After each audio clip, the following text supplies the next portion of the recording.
Enzymes is an important topic for competitive exams as well as for your university exam. Usually a main question comes from this. So we'll try to cover most of the graphs and enzyme inhibition.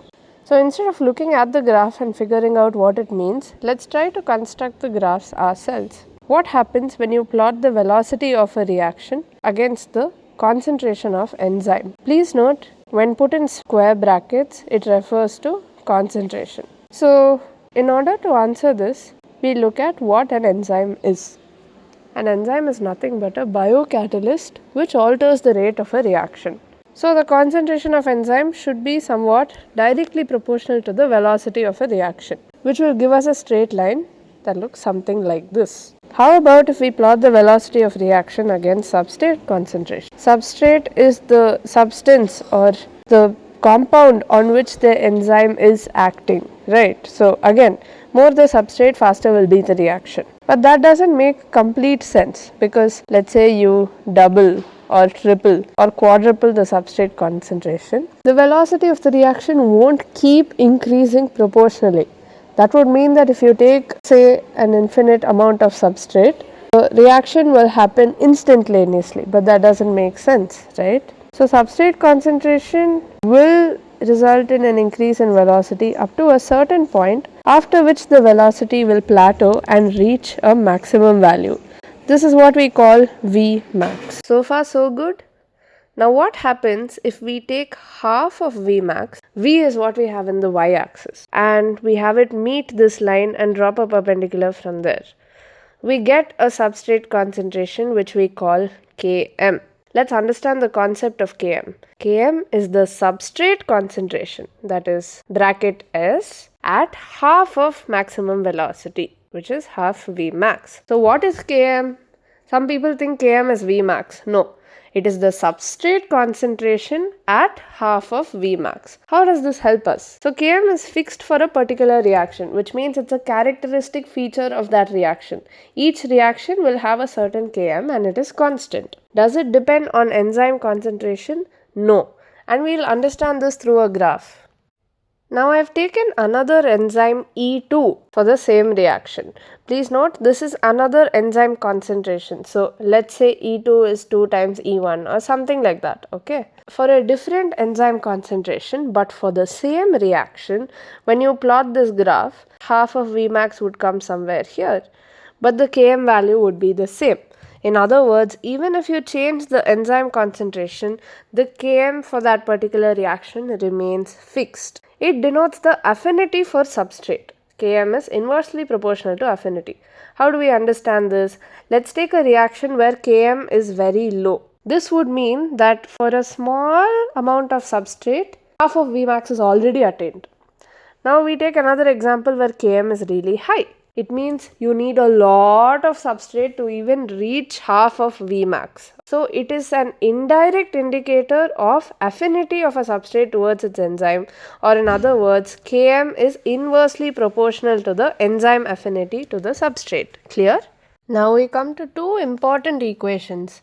One is the Michaeli-Menten equation. It says that V, that is the velocity of the reaction, is equal to Vmax into substrate concentration divided by Km plus substrate concentration. You just have to remember this as it is, right? It's an equation that these amazing guys Michaeli and Menten have given.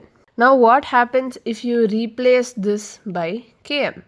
Km is nothing but substrate concentration. So you'll get V is equal to Vmax into Km divided by Km plus Km. Yes or no?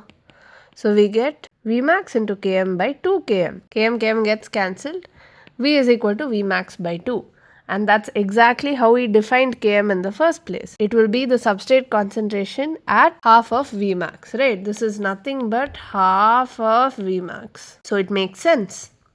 This is what we call the Michaeli-Menten equation. Now, if we take the same equation and do the inverse of it, we get what we call the Lineweaver-Burke equation. So if we do inverse, what do we get? 1 by V is equal to Km plus substrate concentration divided by Vmax into substrate concentration. Now both these terms have the same denominator, which means I can write it as 1 by V is equal to Km by Vmax into S plus S by Vmax into S.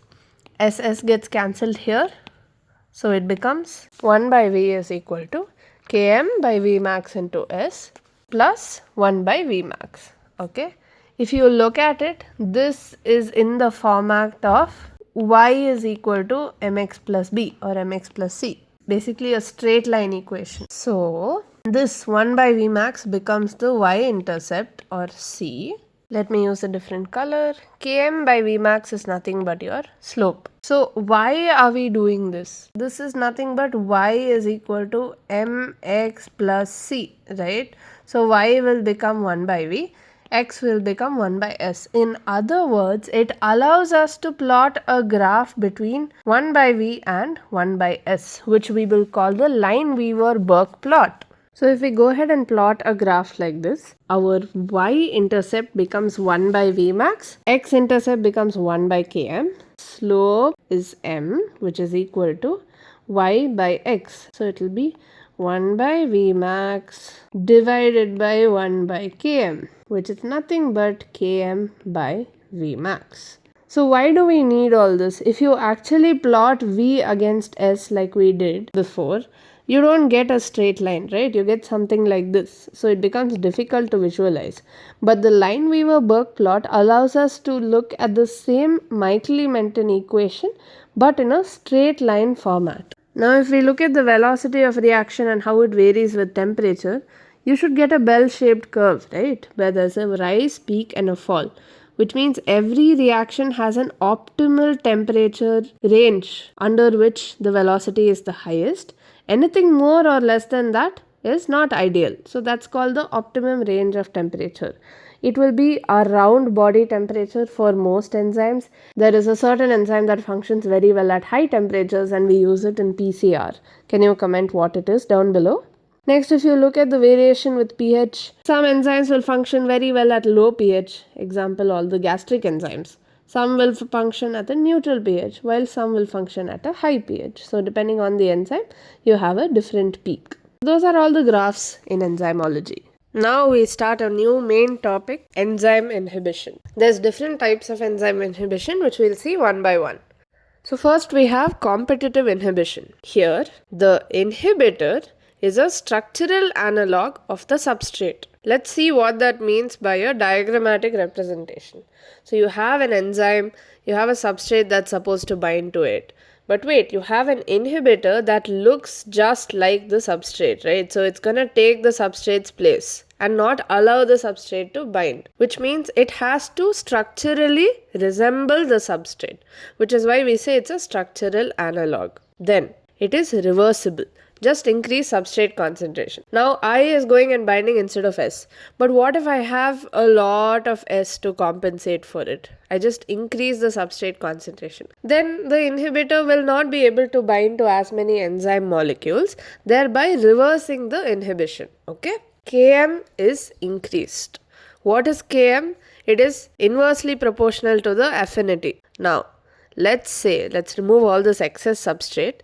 And let's say I have the inhibitor, a lot of it. Now, what makes it an inhibitor is that this would have more affinity to the enzyme than the original substrate. So, instead of the substrate, if all this I goes and binds to the enzyme, the affinity of the enzyme towards the substrate decreases. Yes or no? If affinity decreases, Km has to increase because Km is inversely proportional to affinity. So that's what happens. Vmax remains unchanged, however. This might be a little difficult to visualize, but we'll look at the graph here.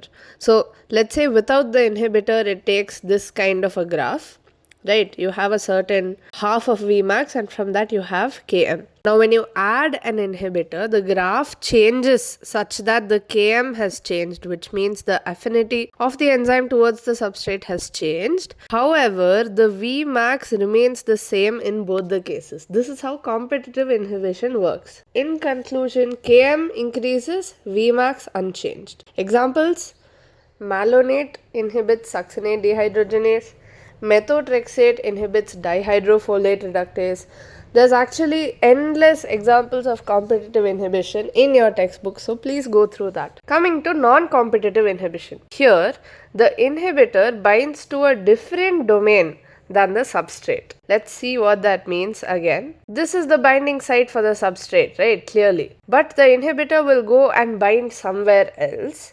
After the inhibitor binds, the enzyme becomes inactivated. So now even if the substrate goes and binds to the enzyme, nothing will happen.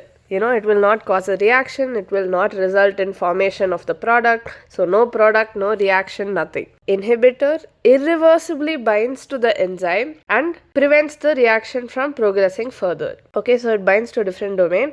It is irreversible. So now, no matter how many substrate molecules I have, this enzyme is gonna remain inactive. Nobody can help it, right? So it's irreversible. Km remains unchanged. What does that mean? It means the remaining molecules have the same affinity towards the enzyme. So here there is a competition between the substrate and the inhibitor. The inhibitor is trying to look more attractive to the enzyme. So it's trying to decrease the enzyme's affinity towards the substrate. Whereas in non-competitive inhibition, the enzyme or substrate ke beech affinity remains the same. However, the enzyme just gets inactivated. Okay, so Km remains unchanged, but the Vmax will decrease. Remember, this is the opposite of what we saw in the previous case. So let's again visualize it through the graph. Without the inhibitor, this is how your graph was. Now with the inhibitor, it becomes like this. First, this is the half of Vmax. Second time, this was the half of Vmax. Both of it meets the x-axis at the same time, which means both of it has the same Km. But this was Vmax 1 and this is Vmax 2. Cyanide inhibits cytochrome oxidase and fluoride inhibits enolase by non-competitive inhibition. Moving on to uncompetitive inhibition, here the inhibitor has no affinity for the free enzyme. Rather, it binds to the enzyme substrate complex. Once again, this is a diagrammatic representation. Please don't take it literally. But this inhibitor will not bind to the enzyme or the substrate. Rather, it will bind to the enzyme substrate complex itself, inactivating it. This results in decreased Km as well as decreased Vmax. Example for uncompetitive inhibition. Don't get this confused with non-competitive. Non-competitive, it binds to a different domain of the enzyme, whereas here it binds to the enzyme substrate complex. Example, phenylalanine inhibits placental alkaline phosphatase. Camptothecin inhibits topoisomerase 1. Coming to suicide inhibition, this cannot be represented by a diagram per se. Just know that it is a mechanism based inactivation. So, difluoromethyl ornithine inhibits ornithine decarboxylase. Aspirin inhibits cyclooxygenase. These are examples of suicide inhibition. Now, there's an important question. Allopurinol inhibiting xanthine oxidase. Is it an example of competitive inhibition or suicide inhibition? The answer is both. So how that works is, allopurinol reacts with xanthine oxidase to form alloxanthine. Now alloxanthine is a very strong inhibitor of xanthine oxidase. In other words, this reaction mechanism itself is used to produce a strong inhibitor that makes it suicide inhibition. And what is the nature of inhibition? So for example, how do allopurinol and xanthine oxidase compete? Well, they are structural analogs. So in that sense, it is a competitive inhibition. So remember, in first year, allopurinol is both a competitive as well as suicide inhibitor of xanthine oxidase. Lastly, we look at allosteric regulation. It's better known as allosteric regulation because it can be positive or negative, unlike everything else we saw before, which is inevitably negative. It's an inhibitor. But allosteric can be a positive modifier or a negative modifier. These will bind to an allosteric site, which is once again different from the substrate binding site. So this is the substrate binding site. This is the allosteric site. And the inhibitor will bind here. What happens then? It will alter the substrate's affinity towards the enzyme. The binding of I to E has changed this site. In this case, this is a negative type of inhibition. At the same time, if it deepens this and facilitates the binding of S to that, then it becomes a positive allosteric modifier. It is not a substrate analog, which means it does not structurally resemble the substrate. It looks like something else. Why? Because it's going to bind somewhere else. It's not directly competing with the structure of the substrate. It is partially reversible. So if you add more substrate, you can overcome this inhibition partially, but not completely. Km will increase, which means affinity decreases. Vmax also decreases. So you can think of it as a combination between competitive and non-competitive inhibition. Examples would be heme is an allosteric inhibitor of ALA synthase. AMP is an allosteric activator of phosphofructokinase. What does the graph look like? So normally it takes this sigmoid type of pattern. With a positive modifier, the curve looks something like this. With a negative modifier, the curve will look something like this, giving you a different Vmax and Km each time. If you liked the video, please consider giving it a like, comment down below, share it with your friends and subscribe for more. Thank you.